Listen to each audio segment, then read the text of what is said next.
पीले दांत वाली बहू। रंजना कभी ब्रश नहीं करती थी। उसे कितनी बार उसके माँ बाप ने डांटा, लेकिन उसका कोई असर उस पर होता ही नहीं था, जिस कारण से उसके दांत पीले पीले हो जाते हैं। शादी के बाद। अरे बहू, वैसे तो तुझ में कोई कमी नहीं है, पर तेरे दांत इतने पीले कैसे हैं बेटा? कैसे मतलब? कोई सर्जरी थोड़ी ना कराई है। वो तो क्या नाम, मैं ब्रश नहीं करती थी तो पीले हो गए। अब क्या करूं? आप कहें तो लाल करवा लूं या फिर काले?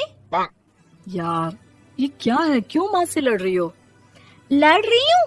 अरे मैं लड़ रही हूँ या ये बोल रही है कि दांत पीले हैं, पीले। अरे तपस्या थोड़ी ना की है इन्हें पीले करने के लिए। बकायदा ब्रश नहीं किया है 20 साल तक, तब जाकर। छी, कैसी बात कर रही हो? ये उस वक्त तो पीले नहीं थे जब हम लोग तुम्हें देखने आए थे। अरे तब साफ करवा लिया होगा डेंटिस्ट के पास जाकर। अब देखो कैसे पीले पीले लग रहे हैं। रंजना सास की तरफ गुस्से से देखती है। फिर शुरू हो गई पीले पीले पीले। अरे पीले तो तब भी थे जब मेरे हाथ का रसगुल्ला उड़ा उड़ा कर खा रही थी और बोल रही थी, लड़की नहीं गुणों का खजाना दे रहे भाई साहब आप। खैर, अब वो लोग करते भी तो क्या करते, पीले दांत वाली बहू पल्ले पड़ी थी तो झेलना तो था ही। एक दिन कीर्तन में रंजना गाना गा रही थी।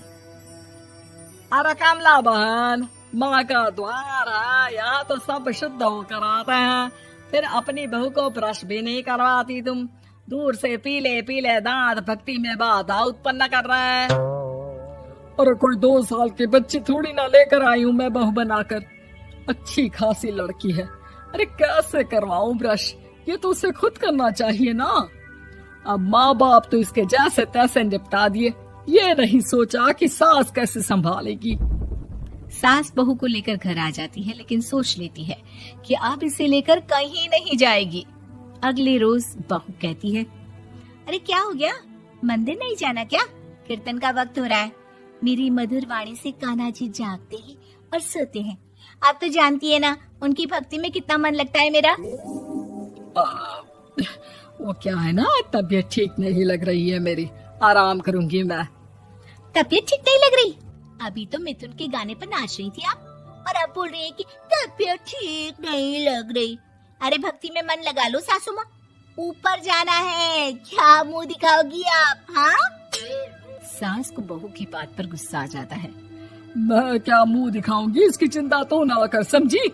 अपने मुंह की चिंता कर, जो ये पीले पीले दांत लेकर हर जगह पहुंच जाती है। पता है लोग कितना मजाक बनाते हैं। ना जी ना, मैं नहीं जाना कहीं तेरे साथ।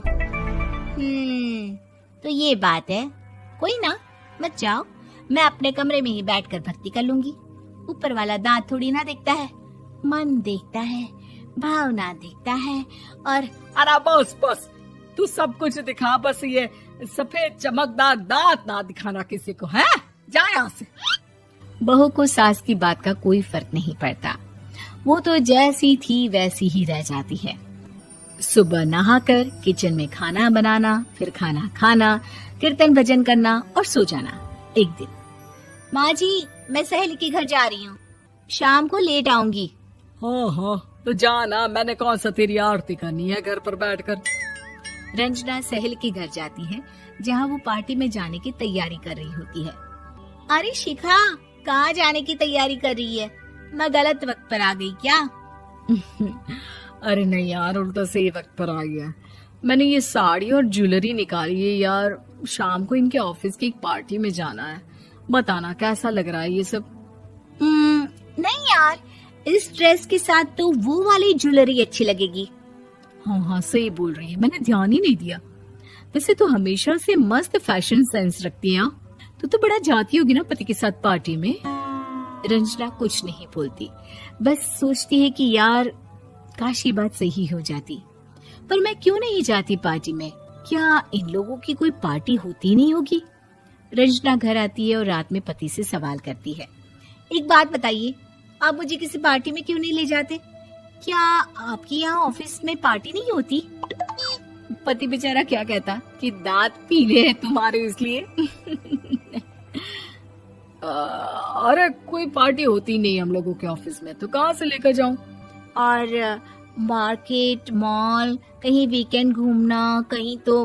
अरे यार सारे हफ्ते में एक छुट्टी मिलती है, तो सोचता हूँ कि आराम ही कर लूं। क्यों? रंजना मन मार के रह जाती है।